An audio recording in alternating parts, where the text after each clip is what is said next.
All right, welcome to the museum. Today we're going to be talking about High Renaissance and the three main artists of the High Renaissance. Are you guys familiar with the Ninja Turtles? Yeah. Yeah? Well, three of their namesakes were actually members of the High Renaissance, and they were very important. First, we have Michelangelo, right? Michelangelo painted the ceiling of the Sistine Chapel, and we're going to see a picture of that soon. It was gigantic, and the reason that was so important is because even to this day, such a massive work was revolutionary. He also created many sculptures and lived with the Medici family. The Medici family were a big family in Italy, and they would sponsor different artists and help them make their paintings by paying for them. So you know how there's this website called Patreon today? Well, Patreon is inspired by the patrons of the Renaissance era, where they would take money and they would give them out to all these artists so they can do sculptures and paintings, and they would put them up in museums and stuff, or even in their homes. Michelangelo actually lived with the Medici family. They had a lot of money. Like, in today's money, it would be about $1 billion. He also wrote over 300 poems, so he was very accomplished. And this is what he looks like. You see? Mm-hmm. This here is the creation of Adam, which he did. Michelangelo often featured a lot of naked people in his art, which you see with Adam, but he also drew from the Christian Bible a lot. Do you guys know who Adam is? It's the first person that was on Earth that God created. Exactly. So drawing from the Christian Bible with that theology, this here shows God and his angels creating Adam. See? You see how he has belly fat but also has muscles and things like that? That is because in this era, a lot of the artists wanted to show realistic proportions.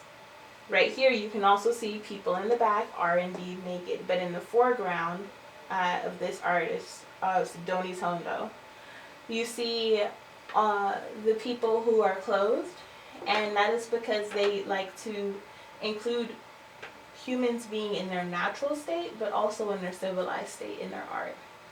As you can see around the circumference of that circle, we also have little figureheads sticking out. Here's the crucifixion of St. Peter. St. Peter was one of Jesus's apostles, which was one of his followers, right? And he was tortured, which Michelangelo also covered. And here they show a lot of his people. Dad! I gotta cut that out. A lot of people who witnessed his crucifixion, just like they had with Jesus. Here is the death of Leonardo da Vinci. Again, we see him using the light and shadows to show a more realistic way of things. You know how in real life you have shadows in some areas, so then the lighting shows on people? Well, here's what he did to show the death of Leonardo da Vinci. Leonardo da Vinci was also one of the great artists of this period that we will cover today. This is another painting of his depicting the Battle of Cascina. And we have a lot of people who are at war, but he also shows how they would have been trying to scramble away, right? That's because Michelangelo always strived to make things seem a little more realistic and a lot more energetic in his art. This right here is the conversion of Saul, who is another figure from the Bible. Saul was the first king of Israel. And here we see a lot of the scenes that aren't actually depicted in the actual scripture, but that's because he's using artistic interpretation. And this is the ceiling of the Sistine Chapel. So if you're at that church, the Sistine Chapel, and you look up, you're going to see all of that above you. This right here is the Torment of St. Peter. Again, this is one of his more artistic interpretations rather than a realistic one. You see how in the front of it, you can see all these different details of St. Peter, but in the back you see the city. That's because artists of this time like to use a lot of, they like to manipulate perception. And that is because they would take lines and draw small little figures in the background or in the distance, so that in the front it looks bigger and in the back it looks farther, even though it's all right there on one paper. This is a sculpture of David, and you guys know who David is?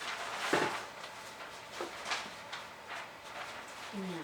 David was the second king of Israel. He was the one who took Goliath down in the Bible with the slingshot. And now he is naked. Yes, he is indeed naked. He used Roman figures to show that.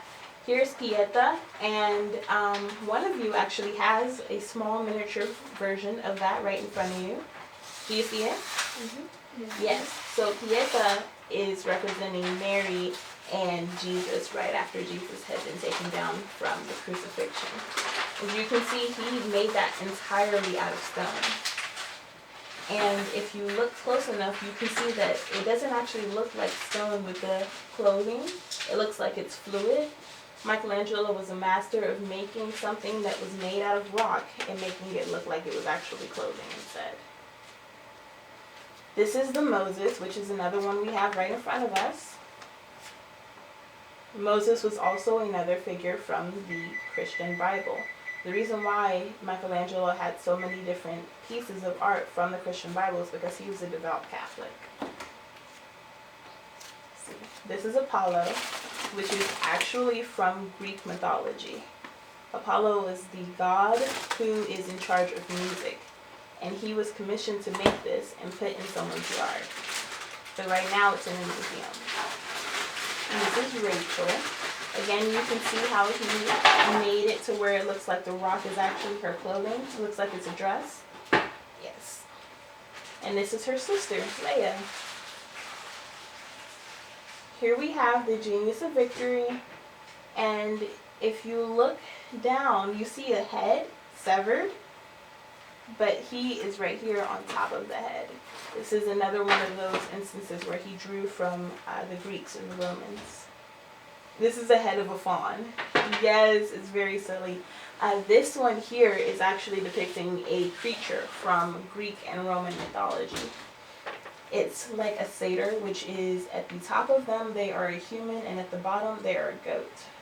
Someone really wanted Michelangelo to make that for them, so he sculpted it out of rock. It's weird. This here is Leonardo da Vinci, not Leonardo DiCaprio, and not the Ninja Turtle, Leonardo. This is Leonardo da Vinci. He was very important. He made a lot of works of art that are super important to us today, like the Mona Lisa.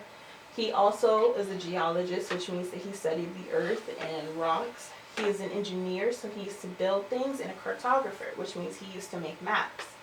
His designs helped us build helicopters, tanks, parachutes, and a lot of others, even though he was born in the 1500s. And he also used to write backwards. Do you know, or do you think you can guess why he used to write backwards? No. Why? Well, no one knows for sure, right? But the theory is that he used to write backwards so that other people couldn't steal his ideas in his work. It would make it harder if you couldn't read it, right? This right here is the Mona Lisa. It's very famous. She's currently in a museum in the city of Paris. And this here is the Last Supper. It's very popular. Do you know what that's depicting? Realistic? It is realistic, and you can see the proportions and how the perception is different. And you see how Jesus and all of his disciples, his apostles, are all in the front. And in the back, you can see the city out there through the window. And it looks like you're getting further and further away from them in the background. That is another example of the proportion and perception that they used to try to manipulate. And always, this is the Last Supper, so they're eating in the Last Supper. Yes, they're eating in the Last Supper. That was the last dinner Jesus had before he was crucified. What does crucified mean? Let's see, I'm going to go back so you can see it. Here we go. Right here you see the crucifixion of St. Peter. What they would do in Roman times, what they would do to punish someone and to kill them is they would take their body and nail their hands to each side of the cross and then their feet at the bottom. When Jesus was crucified, everyone saw him as a martyr, which means that he died for a cause. And everyone felt really bad about him, and that's why we wear the crosses and the crucifixes around our necks now. The act of putting someone on a cross and killing them that way is called crucifixion. This is a Vitruvian man. This was one of his more scientific endeavors, which he had tried to show how things would be moved in motion. This is a self-portrait. He drew that, but it is himself. So this is what Leonardo da Vinci looks like according to him. This right here is called Virgin on the Rocks, and that is Jesus' mom right there in the front. And she's surrounded by small children and babies. And this is head of a woman, which is just like the Mona Lisa. He's just drawing a woman. No one really knows who she is. This is a lady with an ermine. As you can see, it shows light right there on her face. And it shows her in softer features, so she looks realistic and she looks kind, right? Mm-hmm. That was something that they really wanted to strive to do in this time. They always wanted to make sure that everyone looked softer or kinder when they're drawing things, so that it would look more beautiful. What is that animal again? An ermine. Yes. What does the ermine do? I genuinely cannot tell you. This right here is Salvator Mundi, which is another depiction of Jesus. And this is one of his last works right here, Geneva da Vinci. And here is Virgin and Child with Saint Anne. Again, you can see that he has people in the foreground and then the scenery in the background. Finally, we have Raphael. Raphael was a master painter by the age of 17. He had been summoned by Pope Julius II, and in that time, a pope was very close to a king. They were super, super powerful, and even now, they're still very powerful. Raphael did things a little different than the other two, and he started the Mannerist movement. Right here, you can see La Belle Jardinière, and here he is still doing things closer to like how Michelangelo did it, where he has the people in the foreground, the softer features, and then the scenery in the background. So he's showing the proportions, right? And this right here is a self-portrait. This is how he looked according to him. Here we see something different. We see people who look a little longer, and we see them all in the front, right? This right here is an example of the Mannerist paintings and the Mannerist art style. Why did we see like a baby's head in the cloud? That is an angel. It's a cherub. Baby angels with the wings and stuff like that are representing cupids. They're drawn from Roman and Greek mythology again. But also Christians also believed in angels like that. This is Disputation of the Most Holy Sacrament. And as you can see, it is again fanatical, but we see leader of the church up above there and people in the clouds, and then down below we see all the people who are on earth. Here's another example of both Mannerist and proportion. So in the background we can see people looking smaller, like they're walking away. This is because Raphael liked to make it to where it looks like people were moving in his paintings. And in the front, we see people who look a little longer in shape. That looks like a photograph. It does look like a photograph. He did really well because he wanted to make it look realistic, right? Mm-hmm. This is actually showing Jesus' mom and dad getting married. Joseph, which would be considered his stepfather, and Mary.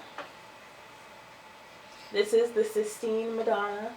Madonna was another name for Mary. So again, you see a lot of influence from the Christian Bible in this. And you see how everyone is all in the front and there's no background? That's another example of the Mannerist And paintings. what are those babies down there? Angels. That's why they have wings. But why They are don't they go. like reddish? Why are they what? They're kind of like reddish. That's just because he was showing that they're like healthy in the skin. The angels were full of life, so you could see the blood underneath them just a little bit. Here is